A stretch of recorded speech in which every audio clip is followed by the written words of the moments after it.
হার মানলে শেষ, চেষ্টা করলে শুরু। সফলতার রাস্তা যতই কঠিন হোক চলবো পিছু পিছু। তুমি ঘুমিয়ে থেকো না হারের ভয়ে, অন্ধকার আসে ভোরের আলোয়। জীবন প্রশ্ন করবে যতবার, তুমি উত্তর দিতে প্রস্তুত থাকো, আমিও আছি আবার। হাই ফ্রেন্ডস, কেমন আছেন? আশা করি আপনারা ভালো আছেন। আমি আছি আপনাদের সঙ্গে মোটিভেশনাল স্পিকার এবং লাইফ ট্রেনার। আমাদের দেশে পড়াশোনা মানে চাকরি, আর চাকরি মানে সরকারি চাকরি। আবার যদি কোনো মেয়ে বড় হয়ে যায়, তার ফ্যামিলির মানুষ ডিসাইড করে আমি আনবো সরকারি চাকরি ছেলে। বয়স কি হচ্ছে হোক সেটা ম্যাটার করছে না, চাকরি ম্যাটার করছে। আজ আমাদের দেশের মানুষ পুরো গেম বদলে ফেলেছে। কেউ ব্যবসা করতে চায় না, সবাই চাকরি করতে চায়। আইডিয়া নয়, আইটি ইকোসিস্টেম আমাদের দেশের নিচে নেমে গেছে। দেশে যে রেজুলেশন আসে না, এটাই হচ্ছে তার মূল কারণ। আমাদের দেশের বেশিরভাগ যুবক জেনারেশন তারা জব ক্রিয়েটার হতে চায়, তারা জব ক্রিয়েটারের রাস্তা বেছে নিয়েছে। তারা ব্যবসার রাস্তা দেখতেই পাচ্ছে না, তারা ব্যবসা করবে কি সেটা চিন্তা ভাবনা আসতেছে না। তারা সবাই চাকরির পিছনে ছুটছে। চাকরি মানে হচ্ছে সরকারি চাকরি। ইতিহাসে প্রমাণ আছে, সায়েন্সে প্রমাণ আছে। ব্যাঙ মাটির নিচে যতই ডুবে যাক না কেন সে বেঁচে থাকে, কিন্তু ব্যাঙ যদি দইয়ের মধ্যে পড়ে যায় তাহলে তাকে বাঁচানো যায় না। একটা হাঁড়ির মধ্যে দই রাখা আছে এবং সেখানে দুইটি ব্যাঙ পড়ে যায়।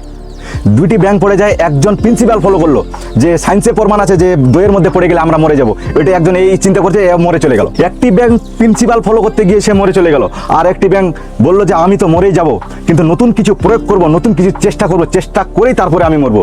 এবার কি করলো, ব্যাঙ হাত পা চালাতে শুরু করলো, চালাতে আছে দইয়ের মধ্যে জল জমে গেল এবং লাফ দিয়ে সে নিচে পড়ে গেল। সে আপনাদেরকে বলি, আপনারা চাকরির পিছনে এমনভাবে ছুটছেন, ব্যবসা দেখতে পাচ্ছেন না, আপনারা দইয়ের মধ্যে পড়ে যাবেন। সেই পড়ে যাওয়াতে আপনারা যদি সেই ইকোসিস্টেমের দিকে চলে যান তাহলে আপনি জীবন উন্নতি করতে পারবেন না। আপনাকে প্রিন্সিপাল ফলো করা যাবে না, আপনাকে নতুন কিছু প্রয়োগ করতে হবে। আপনি চাকরির পিছনে পড়ে বয়স ক্ষয় করে ফেলছেন, এটা করা যাবে না। আপনাকে যদি চাকরি না পান, তৎক্ষণাৎ সঙ্গে সঙ্গে ডিসাইড করবেন কোনো না কিছু কাজ করবেন। আপনি ছোট্ট ব্যবসা করেন, আপনি 1000 টাকার ব্যবসা করেন, আপনি 2000 টাকার ব্যবসা করেন, আপনি 50,000 টাকার ব্যবসা করেন, 1 কোটি টাকার ব্যবসা করেন, দিস ম্যাটার। ওইটা কোনো ম্যাটার করে না। আপনাকে সিরিফ কাজ করতে হবে, আপনাকে বিজনেসে নামতে হবে। বিজনেস এমন একটা প্ল্যাটফর্ম, আপনি মন চায় পয়সা ইনকাম করতে পারেন, মন চায় জিনিস কিনতে পারেন, মন চায় আপনি যা ইচ্ছে তাই করতে পারেন, কিন্তু আপনাকে ব্যবসার লাইনটা ধরে রাখতে হবে। আপনি ব্যবসা খুঁজুন। যতগুলি যুবক আছে আমাদের সবাইদেরকে আমি রিকোয়েস্ট করে বলবো যে আপনারা ব্যবসা করুন। আপনারা চাকরির পিছনে দৌড়াবেন না। যেখানে ভ্যাকেন্সি আছে 10,000, ওখানে পরীক্ষা দিচ্ছে 10 লাখ। আপনি কি করে সেখানে সফলতা পাবেন? আপনারা কি করে সেই জায়গায় সফল হওয়ার চেষ্টা করছেন? আপনি ওই জায়গায় পরিশ্রম করছেন। আপনি ছোট ছোট পরিশ্রমগুলো যদি ব্যবসায় এসে করেন, আপনি হয়তো সেই চাকরির থেকে অনেক হাজার গুণ টাকা বেশি পাবেন। আপনারা সেটা ভাবতেই পারছেন না, আপনারা সেটা ভাবেনই না। আপনারা ভাবছেন না কেন? আপনারা ব্যবসায় আসুন।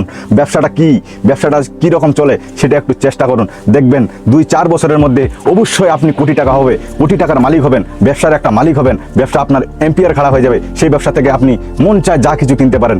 আপনারা চাকরি পিছনে ছুটবেন না, ব্যবসার দিকে এগিয়ে যান। ব্যবসাকে ভালোবাসতে শুরু করুন। আপনি ব্যবসাকে ভালোবাসলে আমাদের দেশ উন্নতি হবে, আপনার দেশ উন্নতি হলে আমরা সবাই উন্নতি হব। আপনার দিকে তাকিয়ে আছে দেশ, আপনি একাই একজন না, আপনার মধ্যে আছে দেশ, আপনার মধ্যেই আছে দেশের জনগণের মতামত। আপনারা ব্যবসা করবেন, ব্যবসা করার চেষ্টা করবেন।